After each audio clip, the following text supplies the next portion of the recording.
I'm a programmer. I worked for NASA, worked for ExxonMobil, worked for Florida Department of Transportation. Mr. Curtis, are there programs that can be used to secretly fix elections? Yes. How do you know that to be the case?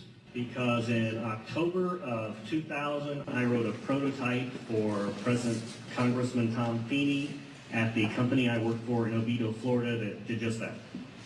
And when you say did just that, it would rig an election? It would flip the vote 51-49 to whoever you wanted it to go to and whichever race you wanted to win. And would that program that you designed be something that elections officials that might be on county boards of elections could detect? They'd never see it. So how would such a program, a secret program that fixes the election, how could it be detected? You would have to view it either in the source code or you'd have to have a receipt and then count the hard paper against the actual vote total. Other than that, you won't see it.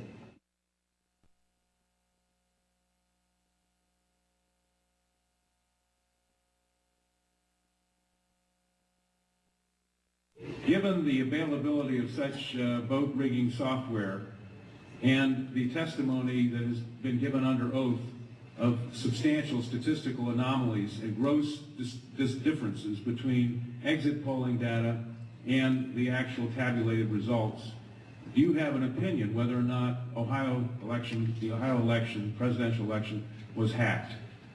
Yes, I would say it was. So in other words, there's absolutely no assurance whatsoever on anything with regard to these machines? Absolutely none.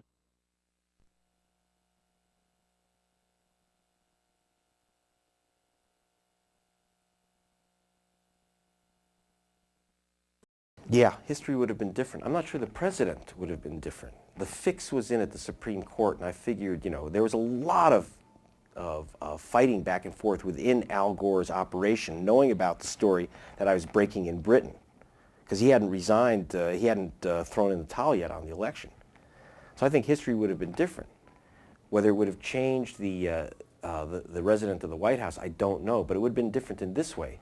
People would have known that the election was stolen. It would have been a given fact. They'd have to steal it in broad daylight. They couldn't say get over it. They couldn't say move on. They couldn't say you're being a crybaby. Suddenly our democracy would be stolen in broad daylight, and I think you'd see people in the streets at that point. At that point, you know, Americans really have a limit to what they're going to take. The one great thing about America is, as my friend Daniel Ellsberg says, you have to lie to the American people. So if you shatter the lie, people would have been in the streets. I have no doubt about it. Certainly, this weekend, while we're filming this, marks the 40th anniversary of the march from Selma to Birmingham led by Martin Luther King. I'm going down to Birmingham to march with Martin Luther King III, with his son, not just to commemorate it, not to commemorate the great victory of civil rights. I'm going down there because, once again, we're marching for the same thing. Do black people have the right to vote in the United States of America? It's no longer, however, the guys, you know, in the white sheets with the eyes cut out that we have to worry about, and official segregation. What we have to worry about is the Harvard law graduates with laptops who are figuring out how to get the black voters off the voter rolls by the tens of thousands, which they did in Florida, by the hundreds of thousands nationwide. And that's happening right now, and that is why we're marching this weekend, and we're going to be petitioning nationwide. Americans will stand up. Truth of the matter is that the media, large corporations, the people who control politically our country today, do not want you to participate. That's only bad for them. They want a low turnout of primarily upper middle class people. They want big money to dominate the political process. Their nightmare is that young people, lower income people, working people jump into the political process. They do not want that. I bump into Jesse Jackson Sr. in a hotel. And so he says, let's go and talk. So we go and sit in a little room and talk. And he says, I know what you're trying to do, running, but it's a high-risk strategy. But I know what you're trying to do. And then he said to me, you know, the Democrats are not putting resources into registering 9 million African-American voters. And then he breaks them down by state. 500,000 in Pennsylvania, 400,000 in Ohio, so many hundreds of thousands in Illinois, as a way of indicating that those are the votes that are going to swing those states.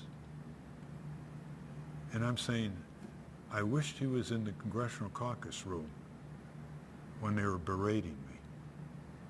That the Democrats, knowing that they win or lose presidential elections based on the turnout in the African American community, especially in the swing states, and they're putting tens of millions of dollars into 30-second insipid television ads touting Kerry, instead of putting the resources into registering 9 million American voters of African American descent, 90% of whom would vote for Kerry. This is the extent of the decay of the Democratic Party.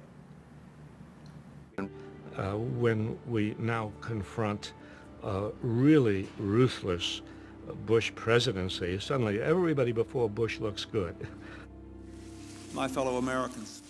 Clinton, for instance, has been much overrated as a so-called liberal president. Clinton essentially followed the aggressive foreign policy that had existed before him. He initiated the idea of Iraq having weapons of mass destruction. And in domestic policy, he was pitiful. I mean, it was Clinton who signed the bill doing away with federal aid to families with dependent children. Corporate welfare, the hundreds of billions of dollars out of taxpayer coffers going into corporate subsidies, handouts, giveaways, bailouts. Let's also crack down on the corporate crime wave. A lot of Republican voters there. Bush is never going to come out against corporate crime. And the third thing, labor law reform, because you know that Bush is not going to come out for labor law reform given his corporate paymasters. Those three issues would have gotten him more votes, and the election wouldn't even have been close. They lost with a candidate who should have landslided Bush, who should have landslided one of the worst presidents in American history.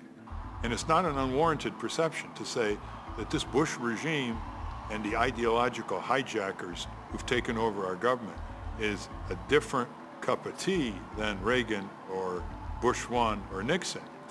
Then you better start making your candidate stand for the things you believe in that will oppose and thwart this extremely dangerous incumbent administration.